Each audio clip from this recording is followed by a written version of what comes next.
Hello, it is Rachel, and as I am recording this, you are probably with your children all the time in your home. And at this time, you're probably also getting a lot of questions that you simply don't have the answers to. Your kids may be asking you questions like, when are we going back to school? Or when is this going to be over? Or why is this happening? And you genuinely don't have the answer to those questions. Now, I want to tell you why it's okay, and actually more than okay, that you don't have the answers to those questions. And then I'm going to suggest things that you can say when your child asks you these things. So the first thing to keep in mind when you don't have the answer to your children's questions is that it's actually not having the answer that necessarily makes them feel better. What makes them feel better is just being in it with you. And this is something that you can absolutely do at this time. I want to remind you that there are sometimes things in life that don't have answers or that are very difficult for us to handle, that are very painful. And do you know what humans have done for the whole history of human beings? What we've done when we struggle with difficult situations is we get together and we're in it together. That's why most grieving rituals have to do with gathering together.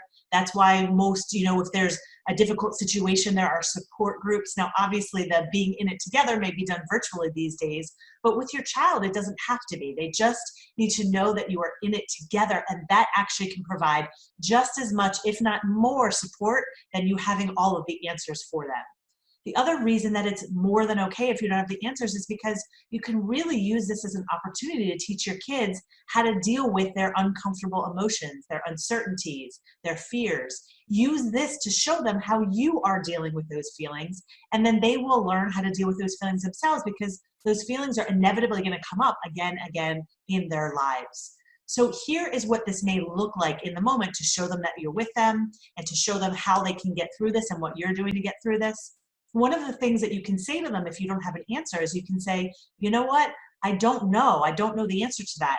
But what I do know is that we're in this together and we're going to get through it together. That can be incredibly comforting for a child. The other thing that you can say to your child is something like, yeah, this is a scary time not having these answers, but I want you to know that you never have to be alone with your feelings. I am with you to be with you during this time when you're feeling this. Then you could say something like, can we just sit here together? That can feel just as good to your child, if not better, than you having all of the answers. The other thing you can do if you are someone who likes to provide solutions to your children, which a lot of us do, is you can tell them how you are coping. You can say something like, yeah, you know what, I'm worried too, and this is how I am handling my worry. I am focusing on the things that are in my control. I am trying to do good things in the community. And then give them specific examples of what you are doing to cope. These tools, just being with them and showing them how you're coping, can be incredibly powerful. And it is the connection between human beings that get us together through this time. So don't worry so much if you don't have all the answers, because you do have so much more that you can give your children at this time. If you have any other questions or concerns, I encourage you to listen to my podcast.